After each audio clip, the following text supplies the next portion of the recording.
আপনি বলছিলেন ছত্রাকের যে আক্রমণ এটি কিন্তু অনেকটা বাড়িয়ে দেয়, তো এই যে ফাঙ্গাল ইনফেকশন এটির কি কি ফর্ম দেখেছেন এবং গরমে সেক্ষেত্রে কি নিয়ে আপনাদের কাছে রোগীরা আসছেন?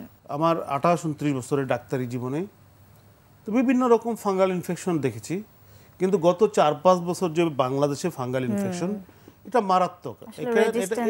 এটা মহামারী বলতে পারেন আপনি ইন্টারনেট। হ্যাঁ, করোনার পরবর্তী যদি মহামারী হয় তাহলে বাংলাদেশে ফাঙ্গাসের মহামারী।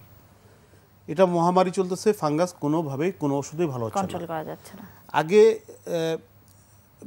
সিম্পল একটা গ্লাইসিওফালভিন ট্যাবলেট ছিল, রোগীরা দোকান থেকে কিনে একটা বা দুটো ট্যাবলেট খেত, ভালো হয়ে যেত। কিন্তু এখন বাংলাদেশে না, শুধু বাংলাদেশের পার্শ্ববর্তী দেশ ইন্ডিয়াতেও ফাঙ্গাল ইনফেকশন ভালো করা যাচ্ছে না। ইভেন নর্মাল যে ট্রেডিশনাল ফাঙ্গাল অ্যান্টিফাঙ্গাল এজেন্ট যেমন গ্লাইসিওফালভিন আছে, ফ্লোকোনাজল আছে, কিটোকোনাজল আছে, ট্রাকোনাজল আছে, টার্বিনাফিন আছে, কোনো ওষুধ দিয়ে এই রোগ ভালো করা যাচ্ছে না। যদিও আমাদের দেশের স্বনামধন্য প্রতিষ্ঠান বঙ্গবন্ধু শেখ মুজিব মেডিকেল ইউনিভার্সিটি, সেখানে পরীক্ষা করে দেখা গেছে যে যদিও ফাঙ্গাসের বিরুদ্ধে অনেক ড্রাগই কার্যকর না, একদম কালচার সেন্সিটিভিটি করে, কিন্তু কিছু কিছু ড্রাগ কার্যকর। কিন্তু আপনি যে ড্রাগটা কার্যকর সেটা দেওয়ার পরও দেখা যাচ্ছে রোগী ভালো হচ্ছে না, বা ভালো হওয়ার 15 দিন পরে আবার রোগ হয়ে যাচ্ছে। সবচেয়ে কমন যে প্রবলেমটা হচ্ছে যে আপনি খুব ভালো করে সিলেক্ট করে ওষুধ দিলেন, রোগী ভালো হয়ে গেল, আবার 15-20 দিন থেকে 2 মাস পরে রোগী আবার আসছে যে ডাক্তার সাহেব এই রোগটা আবার হয়েছে। ফাঙ্গাল ইনফেকশন যেটা দাউদ বলি আমরা, সেটা ডার্মাটোফাইট নামক এক ধরনের ফাঙ্গাস দিয়ে হয়। এবং এই মজার ব্যাপার হলো কি যে ডার্মাটোফাইট কাপড়ে 6 মাস বা তার বেশি সময় জীবিত থাকতে পারে।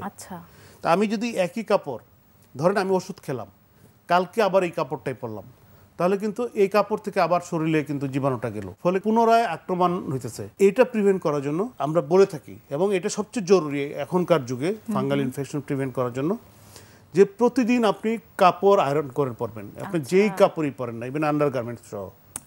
যদি না পরেন তাহলে আপনার এটা রিইনফেকশন হবেই অলমোস্ট। তো এই জন্য আমাদের রোগীদের অ্যাডভাইস করা থাকে যে, কারণ এখন বাংলাদেশ প্রায় শতভাগ বিদ্যুতায়িত, এবং আয়রন মেশিন বা ইস্ত্রি করার মেশিন খুব সহজলভ্য, 1000 টাকাও লাগে না।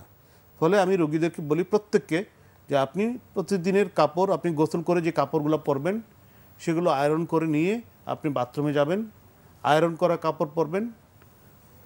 অনেক সময় রোগী বলেন যে ডাক্তার সাহেব আমি গরম পানিতে সিদ্ধ করে নিলাম। আমরা বলি যে আসলে এগুলো দিয়ে কোনো কাজ হবে না, এটাকে একটা নির্দিষ্ট টেম্পারেচার এবং সেটা আয়রনই করতে হবে। আপনি যত গরম পানিতে সিদ্ধ করেন আপনাকে অবশ্যই এই কাপড়টা আয়রন করে পরতে হবে, তাহলেই শুধু এই রোগ ভালো করা এই মুহূর্তে সম্ভব। এছাড়া আমি কোনো রোগী ভালো হইতে দেখি নাই গত 2-3 বছর।